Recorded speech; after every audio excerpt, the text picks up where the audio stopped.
Children, and this is the first lesson. We are going to talk about plant anatomy and plant physiology, and this is the first lesson in 10th biology. And we shall start with our introduction. See, all organisms have a particular type of organization, and the basic unit of organization is the atoms. And all the buildings are made up of bricks. Likewise, in all animals and plants, their body is made up of building units called cells. Before that, before they organized into cells, the basic unit, the very first or the very basic unit of any animals or plants organization, it starts with atoms. So atoms are organized into molecules, and the molecules are organized into organelles, and organelles into cells, and cells into tissues, and tissues into organs into organ system, and organ systems into an organism. So this is the way how in each and every plant or animal the organization is arranged. So it was the first person, the first scientist, Nehemiah Grew. He is called the father of plant anatomy, and he was the one to publish the first account of internal structure of plants. So in Greek, ana means under, and temnein, it means to cut. So the anatomy means the study of internal structure of plants. So anything we study about the organization or the organs to know the or to understand the structure of the internal structure of the organism, it is called anatomy.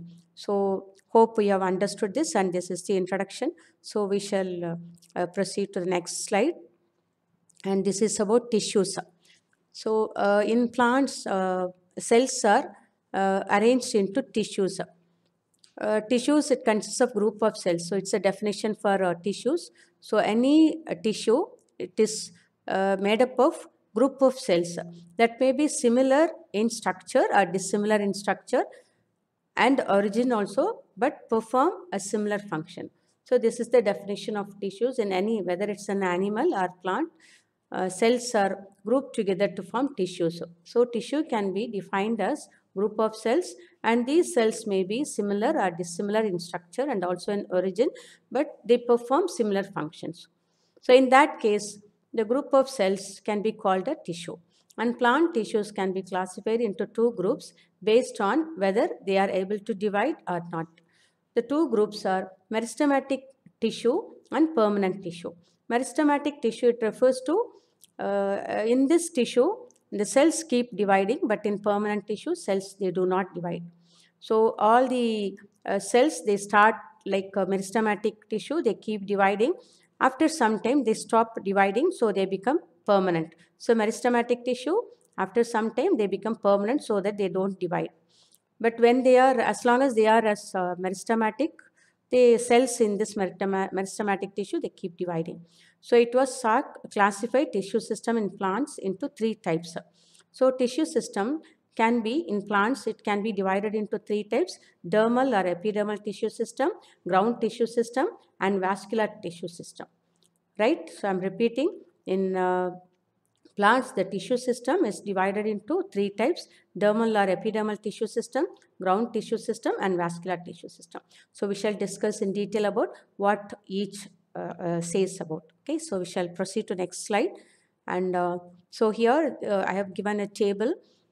So dermal or epidermal tissue system, what it consists of means, it refers to epidermis and peridermis. Uh, in older stems and roots, and this is the case, and usually epi refers to outer.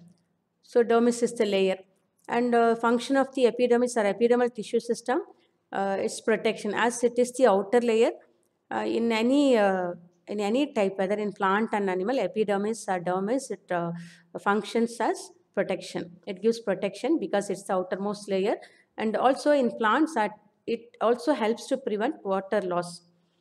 And ground tissue system, it includes the following tissues like parenchyma tissue, collenchyma tissue, sclerenchyma tissue. And the functions are: parenchyma tissue, it performs photosynthesis and food storage; collenchyma tissue, it helps in regeneration; and sclerenchyma tissue, it helps in support and also in protection. And the last one is the vascular system.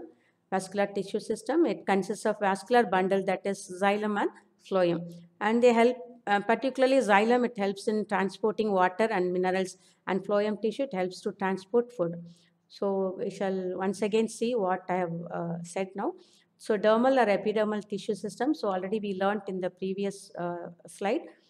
Tissue system in plants is divided into three: dermal or epidermal, ground tissue system, and vascular system. So dermal means it includes, these are the things that come under dermal or epidermal tissue system. Their epidermis and peridermis, and their function is protection and also prevention of water loss. And remember always, epi means it is the outer, dermis, so outer layer is called epidermis. And ground tissue system, it includes parenchyma tissue, collenchyma tissue, and sclerenchyma tissue. Parenchyma tissue helps in photosynthesis and food storage. Collenchyma helps in regeneration, and sclerenchyma, it helps in support and also in protection. And last one is the vascular tissue system. It includes xylem and phloem. Xylem helps to transport water and minerals, and phloem tissue, it helps to transport food. So we shall move on to next slide. And so we shall discuss one by one. What is dermal or epidermal tissue system?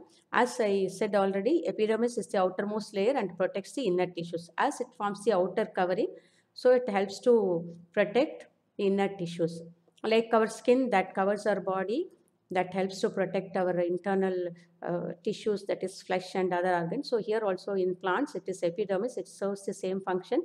It protects the inner tissues as it is the outermost layer covering. It serves as a covering and also protects the inner tissues. And it consists of stomata in plants. This epidermis, it consists of stomata, and these stomata we have learned already.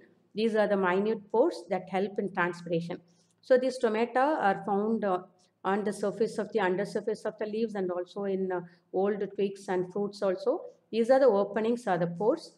And they always help in transpiration. That is, transpiration means, you must have learnt it already. It refers to evaporation of water from the aerial parts of the plant.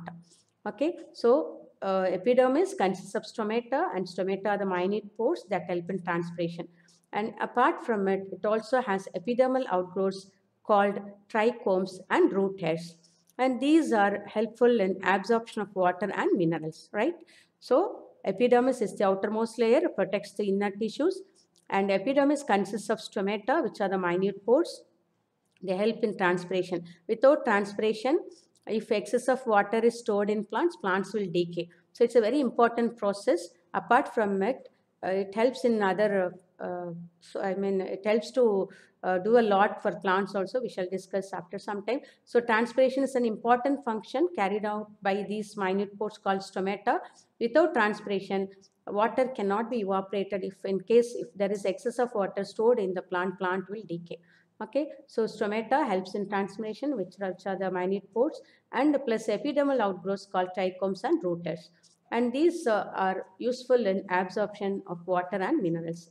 And epidermis is also covered by cuticle that checks evaporation of water. Sometimes water must not be transported, evaporated very much. It leads to loss of water from the plants. In that case also, it is not good for plants. So epidermis is covered by cuticle. So sometimes if plant needs to have water or store water, this cuticle is there above the epidermis so that it can check evaporation of water. Hope this is about, you have understood about what is dermal or epidermal tissue system.